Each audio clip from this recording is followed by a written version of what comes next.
નમસ્કાર, Perl express ન્યૂઝમાં આપનું સ્વાગત છે। સુરત જિલ્લા કલેક્ટર ડોક્ટર સૌરભ પારધીએ અઠવા લાઇન્સ પ્રાથમિક શાળા ખાતે પત્ની સંગાથે કર્યું મતદાન। સવારે 11 વાગ્યા સુધીમાં સુરતમાં અંદાજે 20% મતદાન નોંધાયું છે। લોકોમાં વહેલી સવારથી ભારે ઉત્સાહ જોવા મળી રહ્યો છે। કલેક્ટરે લોકશાહીના પર્વમાં સુરતવાસીઓને વધુમાં વધુ મતદાન કરવા માટે ખાસ અનુરોધ કર્યો। ક્ષતિગ્રસ્ત ઈવીએમ મશીનો તાત્કાલિક બદલી ચૂંટણી પ્રક્રિયા સુચારુ રીતે ચાલુ રખાઈ હોવાની કલેક્ટરે આપી ખાતરી। આજે વહેલી સવારથી સુરત મહાનગરપાલિકા, જિલ્લા પંચાયત, તાલુકા પંચાયતના જે ઇલેક્શન્સ ચાલી રહ્યા છે એમાં વહેલી સવારથી બધા મતદારો પોતપોતાના અધિકારનો પ્રયોગ કરે છે। ઓલમોસ્ટ 20%ની ઉપરથી વોટિંગ થઈ ચૂક્યું છે।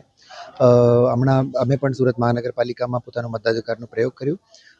આપના માધ્યમથી હું બધા જ મતદાતાઓને અપીલ કરું છું કે સાંજે 6 વાગ્યા સુધીમાં આપણે પોતાના મતદાન મથક ઉપર જઈ અને પોતાના મતાધિકારનો પ્રયોગ કરીએ। ગરમીનો માહોલ છે, તંત્ર દ્વારા કઈ રીતે રાહત મળશે? દરેક મતદાન મથક ઉપર જ્યાં શેડની વ્યવસ્થા નેચરલી નથી ત્યાં અમે શેડની વ્યવસ્થા કરી છે, ત્યાં પીવાના પાણી છે અને જે આપણા મેડિકલ કિટ્સ છે એની વ્યવસ્થા બધી કરી છે।